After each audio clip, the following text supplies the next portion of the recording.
네, 안녕하세요. 오늘 대한상공회에서 ESG BP 시리즈 MZ세대가 이제 ESG에 대해서 많이 공부도 하고 알게 되니까 좀 궁금한 게 많이 생겼다고 하더라고요. 그래서 이 자리에 모셔봤습니다. 중소, 중견 기업들이 ESG 경영을 할 때 특히 S 분야, S 경영을 어떻게 해야 되는지 대학생들이 준비한 이 질문을 가지고 한번 대화를 나눠볼 텐데요. 우리 ESG BP 시리즈의 이제 공식 MC 이준희 그룹장님 소개하고 넘어가도록 할게요. 네, 안녕하세요. 반갑습니다. 지평 ESG 센터의 전략그룹을 맡고 있는 이준입니다. 이제 한번 ESG의 S 어떻게 보시는 분들께 우리 친구들께 설명을 한번 해주면 좋을까요? ESG 경영의 S라고 하면은 어떻게 보면은 제일 중요한, 제일 핵심이라고 좀 생각을 하고 있습니다. 사실 이제 사회라고 하는 것은 저희가 보기 나름의 범주예요. 그래서 환경이라는 부분이 그 기업 경영에서 사회라는 부분이랑 맞닿아져 있고 또 사회라는 부분이 또 이해관계자라는 부분으로 맞닿아져 있기 때문에 임직원부터 규제, 지역사회, 투자자, 고객까지 굉장히 다양한 범위의 사회 S라고 볼 수 있겠습니다. 결국에는 사람 중심의 비즈니스 그리고 인권에 대한 중요성이 부각되면서 제품을 누구와 함께 어떻게 생산하냐라는 부분들 그리고 기업을 어떤 기준으로 운영하고 경영하냐라는 모든 부분들이 S에 들어갈 수 있겠죠. 이것이 ESG 경영의 S라고 볼 수 있겠습니다. 그리고 최근 콜마에서는 UNGC 코리아에서 ESG 경영 리드 그룹으로 선정이 되신 거예요. 김정환 차장님 오셨습니다. 네, 안녕하세요. 반갑습니다. 저희 한국콜마는 사회공헌의 비전을 더 나은 미래로의 연결, Connect for Better Future로 정하고 세 가지 미션, 소셜 커넥트, 드림 커넥트, 위닝 커넥트를 정하고 우리 사회에 기여를 하고 있습니다. 오늘 대학생위원회 여러분들과 이렇게 가깝게 소통할 수 있게 되어서 굉장히 뜻깊게 생각하고요. 저도 많은 인사이트를 얻어갈 수 있을 것 같아서 기대가 큽니다. 잘 부탁드립니다. 네. 한국을 이끌어가는 친환경 스타트업의 대표 주자이시죠. EVN솔루션의 민원기 대표님이 자리해 주셨습니다. 안녕하세요. EVN솔루션의 민원기 대표입니다. 저희는 콜드체인에 특화한 친환경 전기 트럭을 제조하고 있습니다. 초기 스타트업으로서 회사 설립부터 운영할 때 S 영역에 대해 많은 고민을 했는데요. 오늘 대학생분들과의 커뮤니케이션을 통해서 S 부분에 대해 함께 더 고민하고 갈 수 있는 그런 유익한 시간이 될 것 같다 기쁘게 생각합니다. 오늘 출연해 주신 이 세율 대학생 ESG 위원회를 대표해서 어떤 단체인지 한번 소개해 주실 수 있나요? 안녕하세요. 저는 세이울 대학생 ESG 위원회 4기 사무국 매니저를 맡고 있는 하가람입니다. 지속가능 얼라이언스 세이울과 그다음 대한상공회의소 지속가능 경영원에서 함께 운영하고 있는 대학생 ESG 위원회는요. 대학생들이 특정 기업을 선정을 하고 그다음 그 기업의 ESG 방향성에 대해서 다각적인 분야로 탐구하는 활동을 하고 있습니다. 예를 들어서 기업의 부서 단위로 ESG를 어떻게 접목하고 나아가면 좋을지에 대한 방향성들에 대해서 대학생 차원의 보고서 등을 작성하고 제작하는 활동 등을 하고 있습니다. 대학생들이 이런 프로젝트를 토대로 ESG 경영을 이해하고 기업의 부서 단위까지 내려가서 ESG 경영을 어떻게 할 것인지 이제 프로젝트까지 고민을 한다고 하니까 대학생들이 가진 인사이트들도 엄청날 것 같네요. 대학생 ESG 위원회에서 하셨던 좀 대표적인 사례로 우리가 들어볼 수 있는 게 있을까요? 전체 산업군에서 어떻게 리필 스테이션이 적용될 수 있는지에 대해서 조사해 보았는데 예시로는 카페에서 다회용 컵을 사용하는 것이 예시라고 볼 수 있겠습니다. 저희는 이 예시에서 국한되지 않고 새로운 비즈니스 모델까지 개발하는 것이 저희의 주 활동이었습니다. 이렇게 대학생들이 사실 밸류체인이라는 관점과 그리고 산업의 특성에 따라서 어떻게 하면은 리필 스테이션이나 재활용 관점 이런 부분들을 적용할 수 있는지 생각하는 건 너무너무 대단한 일이라고 생각이 듭니다. 이런 대학생들이 사회에 나갔을 때 우리 나라가 더 성장할 수 있는 기반이 되지 않을까 생각을 합니다. 그래서 우리 오늘 대한상공회의소 ESG BP 시리즈 본격적으로 시작을 해보겠습니다. 지금 보시면 여러분들 카드 한 장씩 들고 계실 겁니다. S 경영 고민하고 계시는 분들이 궁금해할 만한 질문들을 이 대학생들이 만든 거란 말이에요. 자, 제일 먼저 내가 한번 질문해보고 싶다라고 하시는 분 한번 손 들어 보시면 감사하겠습니다. 네. 간단하게 자기소개랑 질문 부탁드릴게요. 네. 안녕하세요. 저는 첫 번째 질문을 할 질문자 박지원이라고 합니다. ESG에서 S의 개념과 사회공헌이 비슷한 맥락에서 사용되고 있다고 생각하는데 차이점이 있다면 어떤 점이 있는지에 대해서 들어보고 싶습니다. 본인은 어떻게 생각하는지 먼저 좀 들어보고 싶은데요. 일단 ESG 중에서 S는 사람을 중심으로 하는 경영에 초점을 두고 있다고 생각하는데 사람을 중심으로 경영을 하다 보면 궁극적으로는 이게 선한 영향력이 되어서 또 사회 공헌까지도 이어질 수 있을 거라고 생각합니다. 사회공헌이라는 관점은 사실 재무적으로 성장하고 어떤 사회적인 역할과 책임으로 지원을 하고 공헌을 하는 관점이었다면 ESG는 그 기업 경영 자체가 사회와 환경에 미치는 영향 그리고 그 영향으로 인한 기업의 또 다른 성장 이렇게 동시에 생각하는 어떤 관점입니다. 그래서 사회공헌이라는 부분이 굉장히 중요한 코어가 될 수 있지만 ESG 경영을 통해서 훨씬 더 사회적 임팩트를 줄 수 있는 기업 경영의 핵심이 될 수 있을 거라고 생각을 하고 있습니다. ESG 경영의 S와 사회공헌 많이 헷갈릴 수 있는 부분인데 범위에 따라서 어떻게 다른지에 대해서 설명을 잘 해주셨어요. 두 번째 궁금하신 부분들 설명도 해주시고 질문도 해주시면 좋을 것 같아요. 최근에 공급망 실사라는 게 ESG와 연관돼서 얘기가 많이 나오는데 사실 초기 스타트업 입장에서는 공급망 실사라고 하면 조금 먼 얘기처럼 들리기도 합니다. 그래서 그게 어떻게 연관이 돼 있고 어떤 의미를 갖는지 궁금합니다. 이제 2025년이 되면 EU 공급망 실사에 의해서 우리 국내 기업, 국외 이제 수출 기업들이 이제 거기 대응을 해야 되는데 중소 중견 기업들은 우리 밸류체인 상에 우리가 뭘 준비해야 되는지 미리 조금 체크를 하고 거기 대응해야 된다라는 생각은 좀 들거든요. 한국은 99.9%가 이제 중소 중견 기업들로 구성되어 있습니다. 그만큼 굉장히 많은 포션이고요. 고용자 수로만 하더라도 80% 이상이 우리나라의 많은 사람들이 중소 중견 기업에 종사하고 있습니다.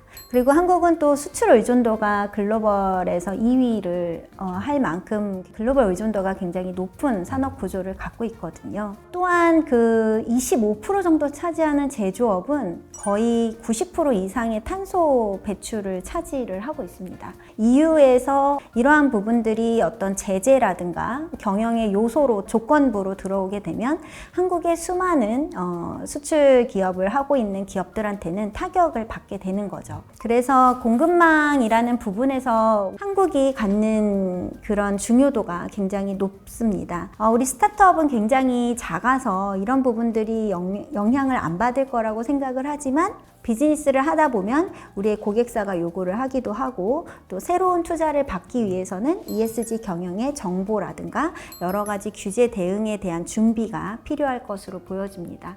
사실 이제 공급망 실사를 준비하고 대응해야 된다라고 하면 되게 수동적으로 들렸는데요. 솔직히 이제 익숙하지 않았던 개념에 오늘 이제 어떤 내용인지를 알았고 두 번째는 이제 초기 스타트업으로서 저희가 어떤 제품과 서비스를 준비할 때 우리의 환경 그리고 작게는 내부의 임직원부터 우리와 사업을 하는 연관된 분들과 이 사회를 같이 생각을 하고 이것들을 위해서 노력을 한다라고 지향하는 것을 갖고 있으면서 이렇게 오늘 이런 자리를 통해 알게 된 것을 실천하는 게 중요하다고 느꼈습니다. 우리가 그 공급망 실사라는 게 할 수 있는 것부터 하나하나 준비해 놓고 있는 게 나중에 우리가 리스크 테이킹 차원이 아니라 기회를 잡고 앞으로 나아가기 위한 수단으로서 진행을 하면 좋을 것 같다는 생각이 듭니다. 저희는 EU의 어떤 공급망 실사법이라든가 보고 지침 같은 것들을 가지고 엄청난 선진국의 규제가 온다라고 얘기를 합니다. 하지만 그 내용을 들여다보면 한국이 최소한 5인 이상의 사업장이나 또는 비즈니스를 하는 관점에서 지켜야 되는 최소한의 것들, 노동법, 근로기준법 또는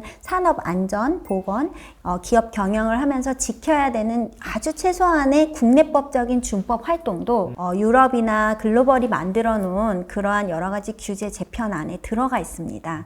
그래서 기본적으로 비즈니스를 윤리적이고 건강하게 관리하고 법을 잘 지키면서 컴플라이언스를 관리하시는 것이 어떻게 보면 공급망 실사의 첫 단계라고 볼 수 있겠습니다.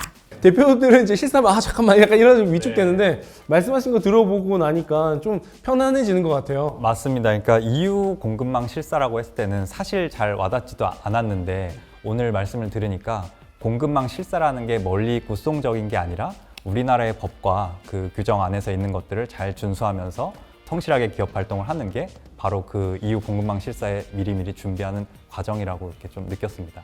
또 어떤 분이 질문을 하시는지 궁금한데 네. 어떤 질문 준비되어 있을까요? 저는 대표님과 사장님께 궁금한 점이 있는데 그 ESG 경영 중에서도 특히 S 부분에서 직원으로서 어떤 것을 경험할 수 있는지가 궁금합니다. 네, 먼저 임직원의 측면에서 말씀을 드릴 수 있을 것 같은데요. 일터와 가정의 균형 있는 양립을 위해서 저희는 그 PC 오프 제도를 도입해서 정해진 시간 외에는 추가 근무를 엄격히 제한하고 있습니다. 이외에도 저희가 뭐 출산 장려 제도나 효도수당 이렇게 가족을 위한 여러 가지 제도들을 좀 운영해서 직원과 가족의 행복을 좀 유도하고 있습니다. 두 번째로는 환경적인 측면이 있을 것 같은데요. 저희는 그 환경 친화적인 용기의 개발이나 원료 또 뭐 기술의 개발 등을 통해서 지속 가능한 화장품 산업 생태계 조성에도 좀 기여를 하고 있는데요. 이를 통해서도 임직원의 이런 뭐 자부심이라든지 전체적인 S 경영에도 지속적으로 기여를 하고 있습니다. ESG 경영을 하고 있는 기업의 직원이 된다면 나의 삶도 좀 더 행복해지지 않을까라는 생각을 하게 되는 답변이셨던 것 같아요. 네, 저희는 이제 질문 주신 거에서 임직원에서 조금 더 S의 영역을 넓혀가지고 생각을 해봤는데요. 트럭이라는 속성상 물류와 배송 현장에서 쓰이는 제품이고 그렇게 생각해 봤을 때는 물류 배송 현장에서 일하시는 분들도 저희 S의 영역이라고 생각을 합니다. 그래서 당장 저부터도 그렇고 저희 임직원이 직접 배송 현장을 뛰어봤어요.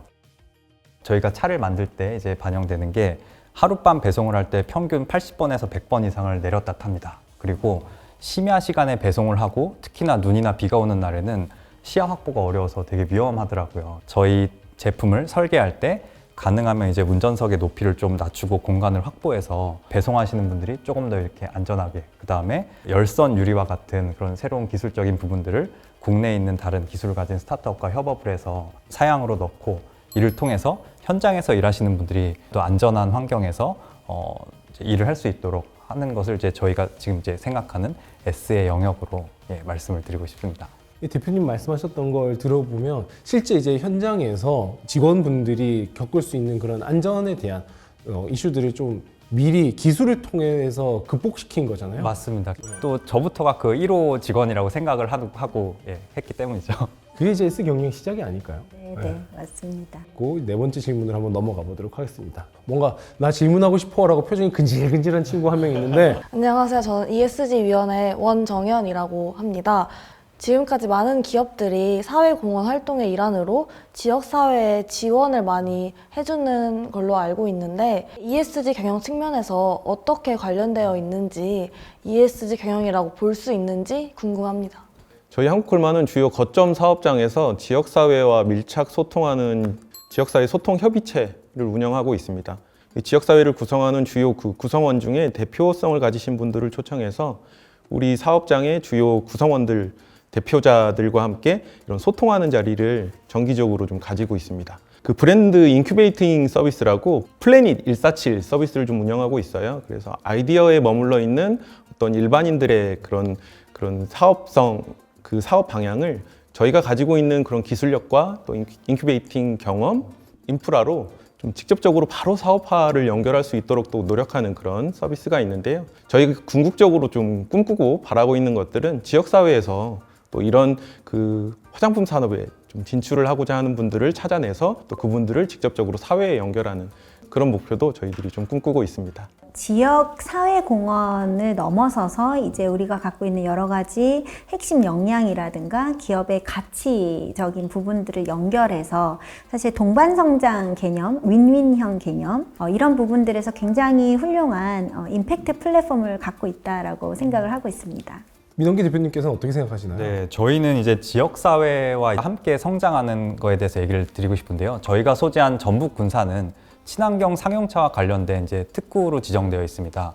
전기차라는 큰 대전환의 시점에 기술을 가진 회사들이 모여서 함께 협업도 하고 그걸 상용화하면서 사업을 만들어 나가고 지역 내 유관기관이라든지 연구소가 함께하는 사례를 보면서 기업이 성장하고 그 기업의 성장의 과정에서 함께 지역도 성장하고 하는 게 뭐 저희가 이제 추구하는 바이자 저희 지역이 지금 이제 노력을 하는 방향이거든요. 같이 그 속에서 성장할 수 있는 기반들이 만들어진다는 게 사회공헌과 ESG 경영의 좀 차별점인 것 같아요. 다음 질문은 제가 골랐는데 그린 텍소노미, 환경 텍소노미는 많이 들어봤을 텐데 그걸 넘어서 이제 소셜 텍소노미가 나왔다고 해요. 사회적으로 지속 가능한 사업을 할 수 있도록 정의를 내리는데 살펴보니까 우리 콜마에서는 좀 수평적으로 진행하고 계시는 부분들이 많은 것 같아서 혹시 거기에 대한 사례들이 어떤지 되게 궁금했어요. 저희는 특히 아동 청소년의 그 건강한 교육과 원활한 성장 부분에 관심을 많이 가지고 있고요. 몇 가지 사례를 좀 설명을 드리자면요. 전국에 그 10개 교정시설 중에서 이제 소년원이 있는데 그 중에 우리 여성 청소년으로만 구성된 2개의 소년원이 있습니다. 이 2개의 소년원과 우리가 지원 협약을 맺고 아이들의 그 원활한 그 자립 준비, 저희 한국콜마가 주력하고 있는 이 화장품과 연결된 그런 직업 훈련들을 특히 집중 지원을 하고 있습니다. 이외에도 전국의 그 주요 사업장이 위치한 지역자치단체와 협력해서 초등학생 이하의 저소득층 가정의 아동들을 집중 지원해서 이 아이들이 교육 부분에서 좀 지원을 받을 수 있도록 적극 지원을 하고 있습니다.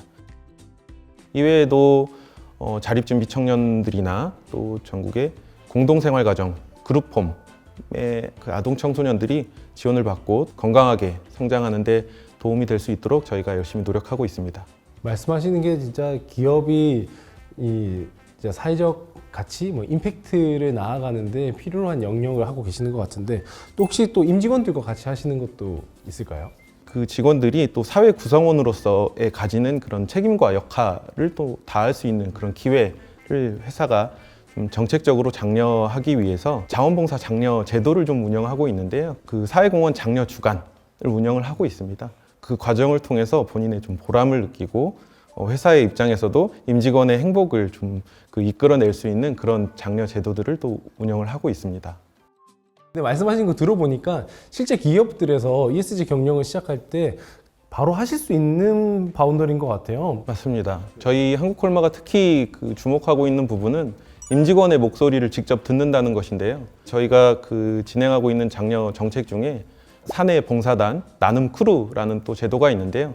임직원 3명 이상이 모여서 그 3명 이상이 원하는 공동의 사회공헌 목표를 또 회사에 건의하게 되면 회사가 뭐 근무 시간이나 아니면 그 예산 제도를 또 지원을 해서 직원들이 원하는 활동을 직접 할 수 있도록 또 지원하고 있습니다. S텍사노미 관점에서 내재화를 참 잘하고 계신 것 같습니다. S텍사노미는 사실은 기업이 그동안은 환경에 대한 데이터 관리를 안 한 것처럼 S에 대한 영역을 기업의 목적에 넣으려고 하는 거예요. 우리가 원래 좋은 기업이라면 잘했던 건데 그 기업의 기준이나 기업의 목적으로 딱 정의 내리고 싶은 게 텍사노미인 거예요. 사회공헌과 소셜 텍소노미, S 텍소노미의 그 차이가 되게 헷갈릴 수 있는데 우리가 하고 있는 게 어떤 정의를 내린다라는 거를 한번 보고 짚고 넘어간다라고 생각을 하면 좋을 것 같아요.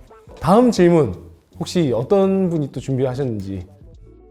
산업안전보건 중대재해 그 처벌법에 대해서 중소 중견기업이 어떻게 대응할 수 있나요? 아까 우리가 공급망 실사라는 부분을 살펴봤었던 것처럼 기업은 기업 경영을 하면서 앞으로 이제 사람 중심 그리고 가치 중심의 경영들의 힘을 쓰게 됩니다. 한국의 중대재해처벌법이라든가 산안법에서 얘기하고 있는 내용들을 살펴보면 기업 경영에 있어서 굉장히 인권을 중시하고 안전한 작업장 그리고 노동 환경, 관행 이런 부분들이 가치 중심으로 운영하고 책임을 지도록 하는 기업의 역할을 규제하는 법이라고 볼 수 있습니다. 그래서 중소 중견기업들은 기본적으로 법이 요구하고 있는 사안을 정확하게 이해하시고 잘 준수하는 일, 재무적인 숫자나 단기적인 성과를 넘어서서 리스크적이지 않으면서 훨씬 좋은 경영 활동들을 만들어 나가는 그 전반의 것들을 저희는 중소 중견기업이 시작할 수 있는 부분의 하나라고 생각을 하고 있습니다. 네, 이 부분에 대해서도 이제 공감이 가는데요. 저희가 이제 작지만은 공장도 운영하고 있고 또 저희 제품이 쓰이는 환경이 물류 배송 현장이다 보니까 방금 말씀하신 중대재해처벌법과 같은 용어들이 많이 와닿아요. 반면에 초기 기업으로서 과연 그 법이 어떤 것이냐에 대해서 조금 모르는 부분도 있었는데 뭐 저희 예시를 들어드리면은 뭐 행정안전부 산하에서 관련된 분들이 오셔서 지게차, 산업 차량을 쓸 때는 이런 안전장치를 갖고 있어야지 된다. 라고 알려주시는데 그게 듣고 보면은 우리 공장 내에서의 사고를 예방할 수 있는 환경을 위한 거구나. 그래서 이제 그룹장님 말씀하신 것처럼 이게 뭐 멀리 동떨어져 있는 게 아니라 우리가 제품을 만들고 이걸 서비스하는 과정에서 법규를 잘 준수하는 게 뭐 시작이다. 그게 결국에는 우리 내부 임직원, 나아가 우리 공급망에 있는 이해관계자들이 보다 안전한 환경에서 지속 가능하게 사업을 할 수 있는 시작이다라고 이렇게 이해를 하고 있습니다. 저희도 올 초에 저희 최고 안전 책임자를 지정을 하고 안전 경영에 있어서 전담 조직을 또 신설을 했습니다. 안전 보건 영역에서 이제 집중 관리 감독을 좀 더 보강하고 더 집중하기 시작했는데요. 안전 보건 경영 방침을 또 준수하고 전체 사업장에서 안전 또 보건 목표를 달성하는 노력들을 열심히 하고 있습니다. 단순하게 결과값만 중요한 게 아니라 그 과정에 있어서 얼마나 안전과 보건을 지키느냐가 중요한 시대가 되었고 뭐 기업의 규모나 이게 상관없이 꼭 이제 해나가야 되는 파트라는 생각이 좀 드네요. 네, 맞습니다. 지금 뭐 공급망 실사, S 특사노미, 여러 가지 중대재해법, 기업의 가치 뭐 이런 얘기들을 계속 키워드 중심으로 하고 있는데 그 뿌리가 같은 곳에서 여러 가지 규제나 여러 가지 이슈들이 나타나고 있다라고 이해하시면 훨씬 더 S 경영을 잘 이해하실 수 있을 것 같습니다. 우리 지금 영상 시청하고 계신 중소중견기업 대표님들, 실무자들께서는 우리 하고 있었다, 아니 쉽게 할 수 있겠다라는 생각이 드실 것 같습니다. 다음 질문으로 한번 넘어가 보도록 할게요. 저는 ESG 대학생위원회 4기 한형준입니다. 저는 많은 ESG 기업들을 탐구해 보았는데 과연 워싱이랑 홍보의 차이가 무엇인지 조금 궁금했습니다. 지금 너무 잘 얘기를 해주셨는데요. 홍보하고 있는 컨텐츠나 사실이 그걸 보는 사람으로 하여금 미스리딩, 그러니까 오해하거나 또는 잘못된 부분을 끌어내고 있지 않는지에 따라서 우리는 그것을 와싱이라고 합니다. 와싱에 대한 부분을 간단히 설명을 드리자면 저희가 와싱을 이슈로 삼는 거에는 큰 두 가지 루트가 있습니다. ESG 경영을 하면서 우리가 그런 회사가 아닌데 그런 걸 너무너무 과대로 커뮤니케이션 한다면 그것 또한 소송 이슈가 있을 수 있습니다. 두 번째는 제품입니다. 한국에 있는 많은 대기업과 중소기업들 또 중견기업들이 친환경 제품군에서 또 친환경에 대한 활동을 하면서 라벨링을 붙이고 또 그 제품의 인증을 커뮤니케이션 하는데 유럽 지역에 수출이 되거나 또는 시장에서 판매나 거래가 됐을 때 오인성과 잘못된 부분이 맞지 않는다면 그 부분 또한 경쟁법적으로 그 제품 소송까지 갈 수 있을 만큼 실질적으로 이제는 홍보가 마케팅 차원 또는 그린워싱에 대한 차원에서 여러 가지로 지금 검토되고 있는 상황입니다. 네. 테라초이스에서 이제 소개한 7가지 그린워싱이 있습니다. 첫 번째, 상충 효과 감추기. 두 번째, 증거 불충분. 세 번째, 애매모호한 주장. 네 번째, 관련성 없는 주장. 다섯 번째, 거짓말. 여섯 번째, 유해 상품 정당화. 일곱 번째, 부적합한 인증 라벨. 이렇게 보시는 것처럼 7가지가 있는데 워싱이 가지고 있는 정의가 뭔지는 한번 살펴봤던 것 같습니다. 두 패널 분들께서도 조금 더 부연 설명해 주실 수 있는, 자랑할 수 있는 이야기들이 있지 않을까 싶은데. 저희는 지난 2020년 친환경 종이 튜브를 세계 최초로 개발하면서 친환경 화장품 용기 시대를 열었는데요. 세계 주요 3대 디자인 대회를 또 석권하면서 그랜드 슬램에 오르기도 했습니다. 종이 튜브는 플라스틱 사용이 불가피한 상단의 캡 부분을 제외하고 본체를 모두 종이로 대체한 친환경 화장품 용기입니다. 이를 통해서 저희가 플라스틱 사용량을 기존 대비해서 80% 정도나 절감하는 효과를 거둔 것으로 통계를 확인했는데요. 또 분리 배출하실 때에도 종이 부분과 플라스틱 부분을 아주 쉽게 또 분할 배출하실 수도 있고, 또 남은 화장품을 사용하실 때에도 쉽게 또 종이 부분이니까 찢어서 또 말끔하게 다 사용할 수 있을 정도로 친환경적인 그런 용기로 각광받고 있습니다. 혹시 또 이벤 솔루션은 어떤가요? 네, 앞서 이제 그린워싱의 그런 7가지 사례를 말씀을 주셨는데요. 초기 기업으로서 저희는 이제 IR이라든지 외부에 발표할 기회들이 있는데요. 그런 자료들을 만들 때에도 근거가 있는 명확한 숫자를 가지고 커뮤니케이션을 한다라는 거를 실천을 하고 있습니다. 다음 질문도 어떤 분이 준비하고 계시는지 궁금한데요. 대학생 ESG위원회 4기 서동희입니다. 저는 인권 실사가 중소 중견기업에 어떻게 적용되는지 궁금해져서 질문을 드리도록 하겠습니다. 우리가 오늘 이야기하기 시작할 때 ESG 경영은 결국에는 사람 중심의 가치의 기업의 책임과 경영 활동이라고 이야기를 많이 했습니다. 그 인권 정책에는 앞에 보시는 것처럼 차별 금지, 직장 내 성희롱 및 괴롭힘 금지, 책임 있는 공급망 관리, 강제 노동 및 아동 노동 금지, 근로조건 준수, 임금 및 복지 후생 산업 안전 보장, 결사 및 단체 교섭의 자유 보장, 고객 인권 보호, 지역 주민의 인권 보호, 인도적 대우, 정말로 많은 영역들을 우리 이해관계자 경영에서 실천해야 됨을 좀 알 수가 있습니다. 그래서 중소중견기업들은 계속 우리가 오늘 일관성 있게 얘기하는 것처럼 이러한 기본적으로 지켜야 되는 관련되어 있는 준수해야 되는 어떤 컴플라이언스적인 부분을 잘 챙기고 또 우리가 함께 일하고 있는 임직원 그리고 협력사 그리고 지역사회의 많은 사람들 그리고 이 제품을 쓰고 관련 있는 모든 사람들의 어떤 긍정적인 어떤 임팩트와 또 가치 기반의 여러 가지들을 다 포함하는 거라고 볼 수 있겠습니다. 들으면 들을수록 ESG, S 경영이 어렵다, 멀리 있다가 아니라 지금 우리가 해야 될 것들을 하는 게 되게 중요하구나. 국내 법상에서 지켜야 될 것들을 해나가는 게 더 우선순위가 되지 않을까라는 생각이 좀 들었어요.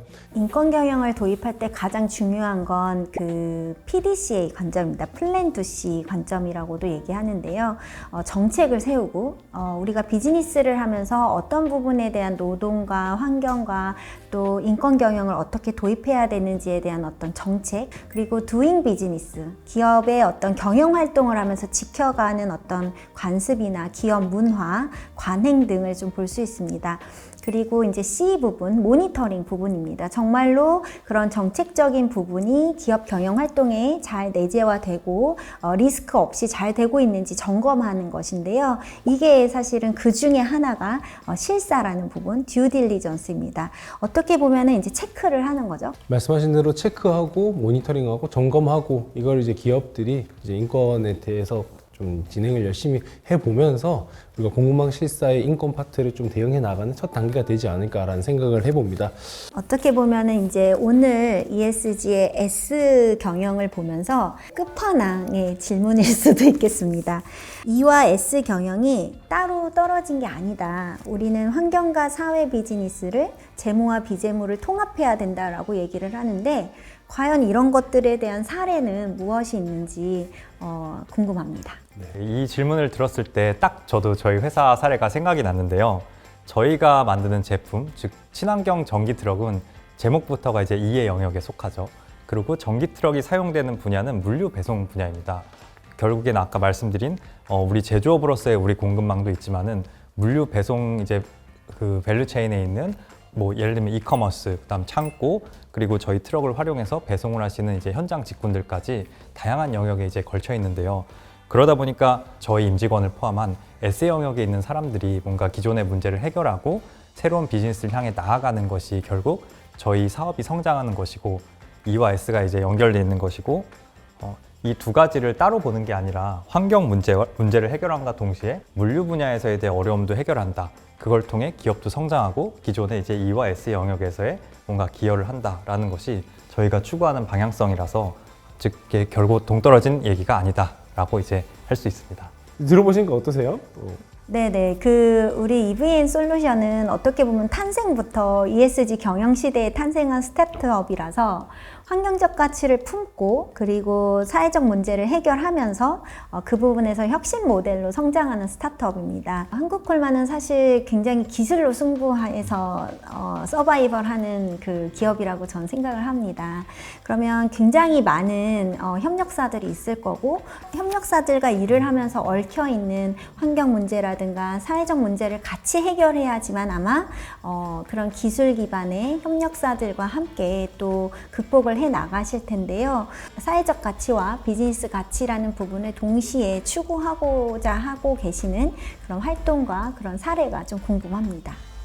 네, 저희 한국콜마는 화장품 ODM 기업 최초로 협력사의 ESG 경영 활동을 지원하면서 업계의 동반 성장을 위해서 노력해 오고 있는데요. ESG 경영의 필요성은 알고 있지만 또 어떻게 또 실제 대응해 나가야 하는지 그런 여력이 없는 그런 중소형 협력사를 지원한다는 취지에서 그렇게 마련된 것입니다.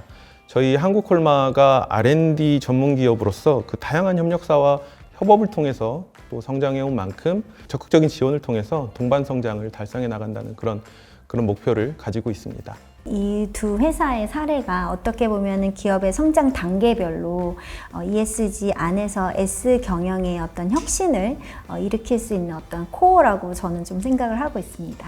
되게 좋은 사례 말씀해 주셨는데 혹시 어떻게 생각하시는지 한번 들어볼 수 있을까요? 직접 기업에서 일을 하시는 실무진 분들의 말씀을 들어보니까 E가 실현되는 과정에서 자연스럽게 S도 녹아있는 거구나라는 점을 이해하게 되어서 굉장히 도움이 되는 답변이었던 것 같습니다. 중소중견기업 대표님들, 실무자들께서도 아 이게 별개의 것이 아니구나라는 것도 한번 이해해 보실 수 있는 질문과 답변이었던 것 같습니다. 드디어 10번째 마지막 질문에 도달했습니다. 이제 저희가 중소 중견 기업에서 S 경영을 가장 쉽게 적용하고 내재화하기 위한 단계 같은 게 있다면 어떤 단계가 있을지에 대해서 궁금합니다. 사실 오늘 우리 얘기했었던 게 다 단계인 것 같아요. 키워드를 하나씩 짚어보면서 한번 설명을 해드리는 것도 좋지 않을까 싶은데 네, 저는 키워드로 현장을 이야기하고 싶습니다. 현장 중심 사고를 갖고 사업을 만들어 나가면서 현장과 계속 소통을 하는 것, 그것이 또 이제 S 경영의 키워드라고 생각을 합니다.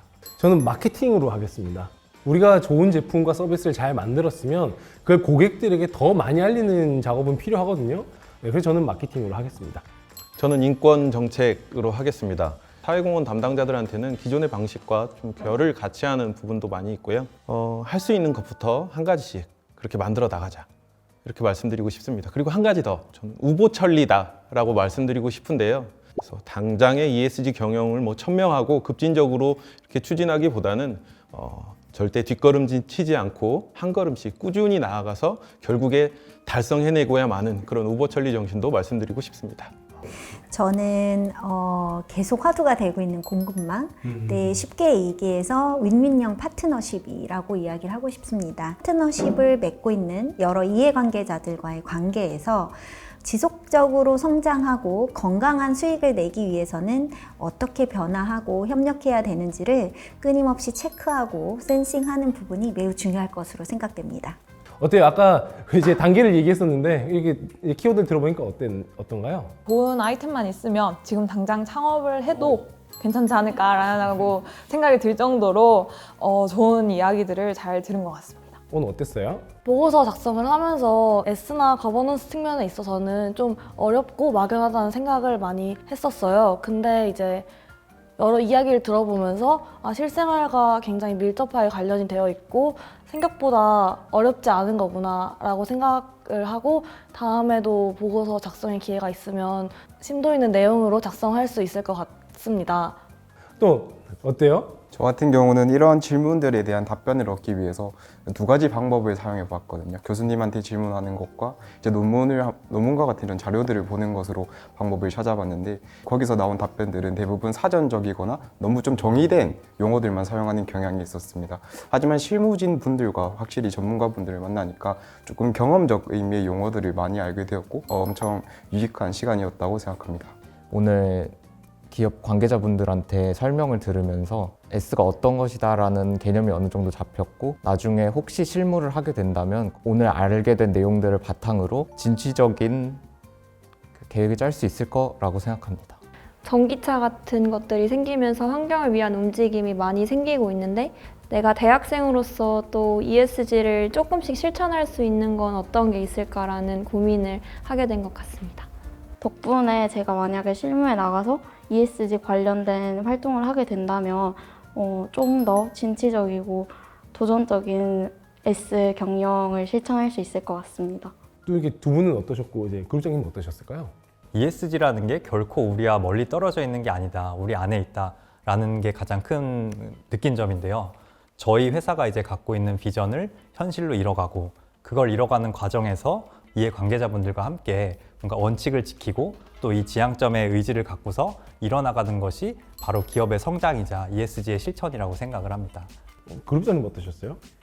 저 또한 우리 젊은 세대들이 어떻게 생각하고 있는지도 많이 배웠고, 특히 우리나라의 중견 중소기업들이 단계별로 그리고 ESG를 어떻게 받아들이셔야 되는지 조금 더 구체화된 부분이 아닐까 생각이 듭니다. ESG 경영에 대한 이 날카롭고 또 그 적극적인 이 질문들 속에서 저도 많이 또 긴장도 하고 저 스스로도 또 돌아보게 되는 그런 소중한 시간이 되었던 것 같습니다. 회사로 돌아가서 더 적극적으로 ESG 경영을 위해서 노력하고 또 긍정적인 임팩트를 전할 수 있는 그런 실무자가, 그런 또 한국콜마가 될 수 있도록 열심히 하겠습니다. 감사합니다. 대한상공회의소와 함께하는 ESG BP 시리즈의 이제 S편, S 경영에 대해서 이야기를 나눠봤는데, 우리가 ESG 경영의 S를 어떻게 또 바라보고 대응해야 되는지에 대해서 살펴볼 수 있는 중요한 시간이었던 것 같습니다. 지금까지 시청해주셔서 감사드리고, 대한상공회의소 ESG TV 그리고 으쓱 플랫폼에도 많은 관심 부탁드리겠습니다. 네, 안녕. 또 만나요.